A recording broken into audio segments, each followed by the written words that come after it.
Hello everyone, welcome to my channel. Please subscribe and keep watching more details. The Curse of Oak Island recap. Team dismantles crane pad and finds Lee pieces that resemble lead cross. On the Curse of Oak Island, this week the treasure hunting team are under the gun to get their work done before the weather and time curtail access for another year. In the war room, Rick and Marty Legina, along with Craig Tester, discuss their plans for Smith's Cove with an added sense of urgency.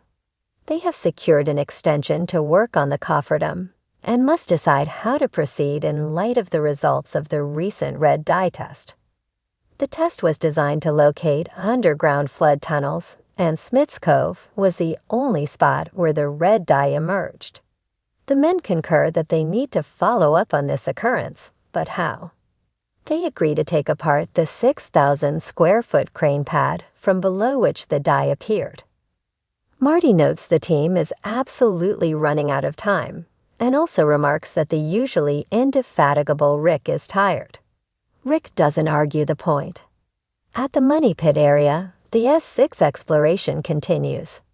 The Nessa Lucido of Rossi Equipment tells the team that there is nothing new to report, while geologist Terry Matheson relays that the wood and rock, previously found at the 101 feet level, could have come from the 1861 Shaft 6, which directly connects to the Money Pit shaft.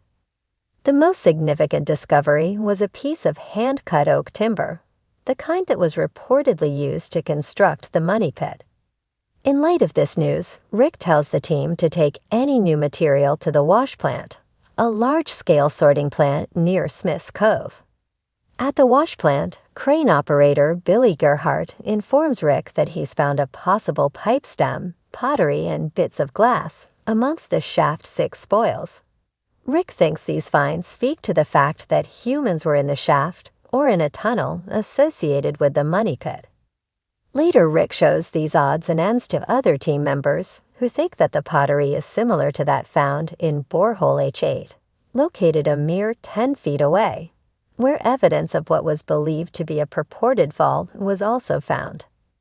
Do these latest finds indicate that the Money Pit is close at hand? When archaeologist Laird Nevin examines the Shaft 6 pieces, he renders a verdict that isn't exactly enthralling. Peering at one of the pottery shards, he notes it has a blue willow pattern, one used for a number of years, roughly 1840s. Of the yellowed pipe bed, he says, this wouldn't be out of place in the 1870s to 1810s. Hearing Laird's news, Rick states they may have stumbled upon a little piece of history. Next, Laird examines a piece of red-bodied stoneware. He has not seen the striations on it before, meaning it could date earlier than the other finds, possibly to the early part of the 1700s. This is the sort of thing you're hoping for, he says. Could this stoneware bit be definitive proof of human activity in the area prior to the Money Pit, circa 1795? Rick is hopeful, stating that it's the first real aha moment for Laird. Later that evening, Rick is called to Shaft 6 for a meeting that could not wait for daylight. Geologist Terry Matheson informs him that most of what has been brought to the surface is limestone sediment fairly common to the area and not unexpected. At the current depth of 190 feet, this is a disappointing development. It means that the Kent has gone well below the presumed debris field where valuable clues or objects might have been found. Rick sums up the news by saying, I strongly advocate that we end the hole and move on to a new location.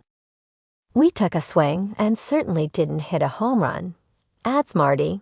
Maybe we were real close, and that's what I'm gonna cling to. In the research center, historians Doug Crowell and Paul Troutman join Rick to discuss the best site for the new borehole. Rick asks Paul where he would choose to sink the next can, and he points to a location on Steve Guptill's virtual master map of holes previously dug on Oak Island. The site is referred to as FG 5.5 and there are several significant landmarks nearby, including the Hedden Shaft in H8. He wants to go further north than Shaft 6 in order to find the debris field. Dove agrees. About the scant finds from Shaft 6, he remarks, "The clues are questions, not answers," to which Rick responds, "Well said." Later, Steve Guptill joins the crew in the vicinity of where the new exploratory borehole will be sunk in order to help pinpoint a prime location. "We may find the Chapel Vault. We may find the Money Pit," says Rick. He then asks Vanessa to name the site for posterity, suggesting she name it after her daughter, Gracie.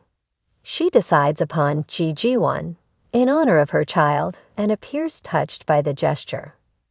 Meanwhile, metal detecting expert Gary Drayton and team member Jack Begley score Lot 21, previously owned by searcher Daniel McGinnis. Is it possible he could have left behind Money Pit artifacts discovered centuries ago? Upon something good, Jack yells when the detector beeps. "Woo-woo," cries Gary as he pulls a piece of lead out of the ground. There is a decorative design along the edge. "Ooh, there's more," he says. "Oh man, this is interesting." When Gary puts the second find next to the first, he says they fit together like a glove, with a square hole smack dab in the middle. This discovery reminds him of the hole in the lead cross discovered a year ago at Smith's Cove, which dates to before the 15th century and is possibly connected to the Knights Templar. "This might be holy schmoly, part 2, he exclaims, and the men celebrate with a high five. Gary later tells the others that he believes the find is really, really old. Laird notices what could be decorative vines on the piece, which may be symbolic of the Holy Land, or even the Tree of Life. Adding to the excitement is the fact that, while on an expedition 1 year ago in Dom, France, the team found what may have been Knights Templar carvings, including one of the Tree of Life, as well as a carving very similar to the lead cross found on the island. The similarities all around are enough that the team calls again upon Tobias Skoronek to use laser ablation to date Gary and Jack's find. The hope is that the two newest metal bits are indeed related to the lead cross. Gary thinks that the team will be pleasantly surprised. "It takes a lot to float my boat when it comes to lead," he says, "but this is different." "If there's a piece of metal, you'll find it," replies Marty. When Tobias tells the team assembled in the war room that the results could be a little bit different from your expectations, the silence in the room is deafening.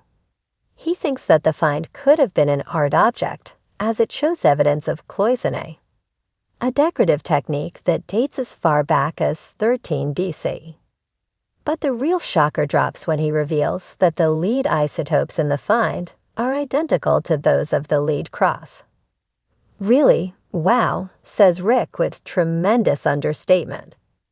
Tobias confirms that the lead cross and the latest objects probably came from the same ore deposit, dating to pre-15th century. At this point, grins break out all around the table as the incredible news sinks in. Tobias has just confirmed that all of the lead items he has tested for the team were likely mined in an area of southern France that has ties to the Knights Templar. "That's huge," Rick surmises, while Marty adds, "It makes sense. It seems incredible." Could the items that Tobias asserts are from the same ancient mine in France validate a Knights Templar connection to Oak Island? If so, this could be one of the greatest breakthroughs in the 223-year search for treasure on Oak Island. In addition to possibly finding priceless artifacts underground, the team could now be on the verge of rewriting North American history.